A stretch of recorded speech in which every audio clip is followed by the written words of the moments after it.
Fini les cachetons, fini de compter les moutons. Ce casque est peut-être la solution aux insomnies. On voit ça tout de suite avec Hugo Mercier, mon invité.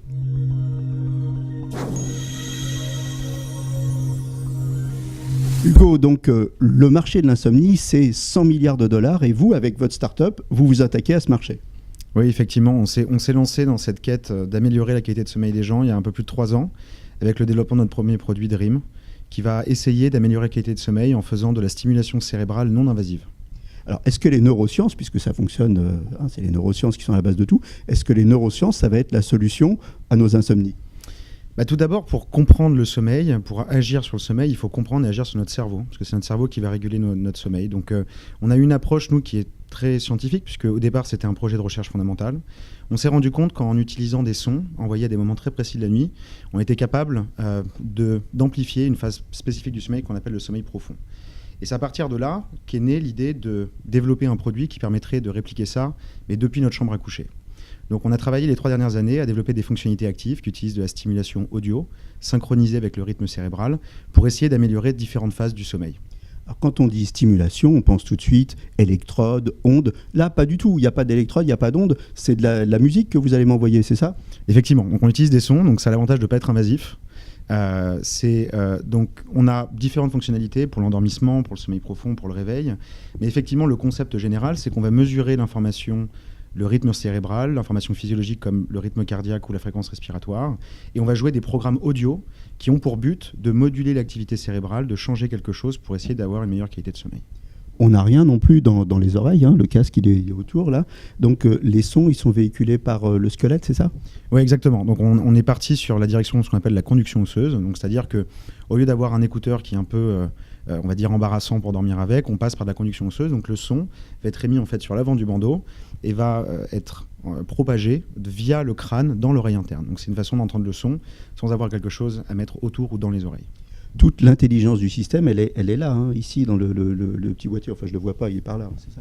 Oui, exactement. C'est sur le haut du bandeau, là, dans cette partie supérieure, l'arche supérieure. Donc, à l'intérieur, on a une électronique embarquée. On a un petit ordinateur très miniature, très puissant, qui va récupérer toutes les informations qui proviennent des capteurs, donc c'est-à-dire le rythme cardiaque, la fréquence respiratoire, et évidemment le rythme cérébral, va analyser cette information et va déclencher les sons, pareil, via la conduction osseuse. Donc cet ordinateur de bord-là, qui ne communique pas pendant la nuit, c'est-à-dire pas de Bluetooth, pas de Wi-Fi, pas d'onde, qui va analyser cette information en temps réel et la traiter pour faire des stimulations au bon moment.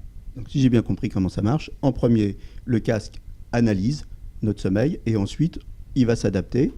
Intelligence artificielle, hein, vous me direz, il va s'adapter et puis il va donc avoir la fonctionnalité de favoriser l'endormissement et optimiser le sommeil profond, c'est ça ? Exactement, donc on met le bandeau sur sa tête, il va fonctionner complètement en autonomie, donc il y a des capteurs qui sont embarqués qui mesurent donc l'EEG, le rythme cardiaque et la fréquence respiratoire. L'ordinateur de bord va analyser toute cette information en temps réel. Effectivement, on a des outils, des modèles et des algorithmes issus du machine learning et de l'intelligence artificielle qui vont nous aider à traiter l'information et renvoyer des stimulations ou personnaliser le programme audio de manière extrêmement personnalisée. Donc effectivement, on a une première catégorie de fonctionnalités qui agit plutôt en début de nuit pour favoriser l'endormissement. On a plusieurs techniques puisqu'il y a plusieurs problématiques possibles. Ensuite, à l'abord du sommeil profond, on commence à envoyer des stimulations auditives pour booster, promouvoir le sommeil profond.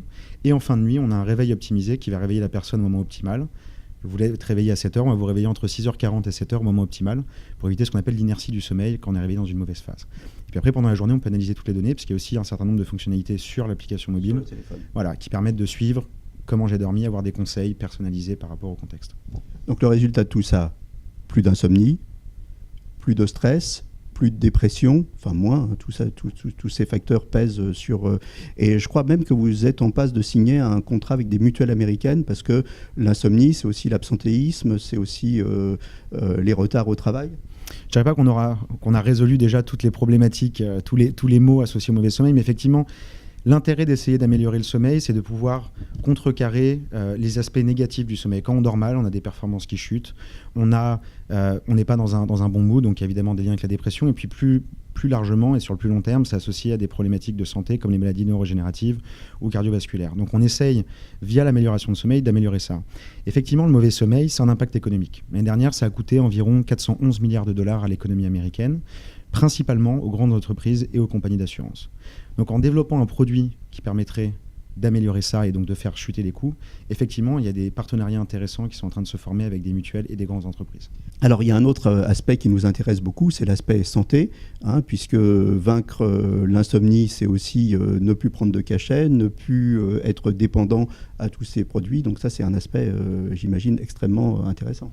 Oui, en fait, les somnifères ne vont pas forcément aider à mieux dormir ou encore moins à traiter la problématique d'insomnie.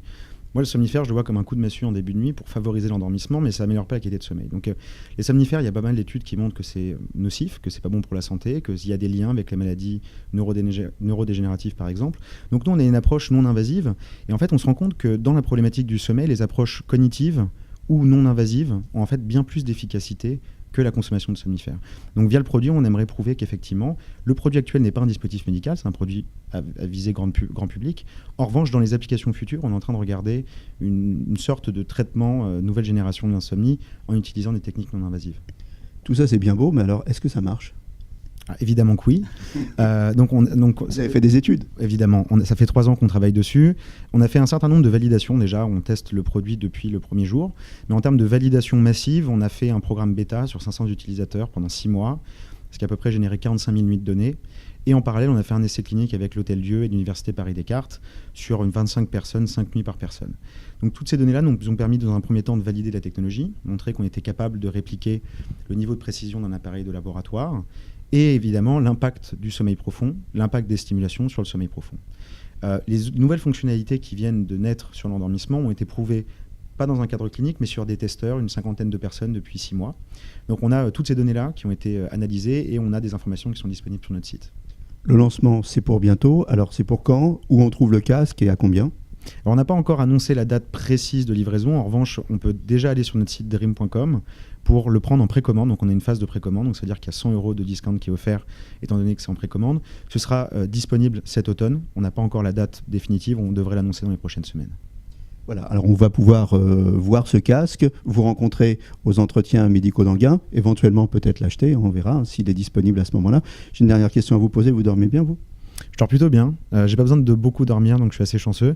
Et effectivement, j'utilise le produit, donc on va dire que j'ai une avance par rapport aux autres.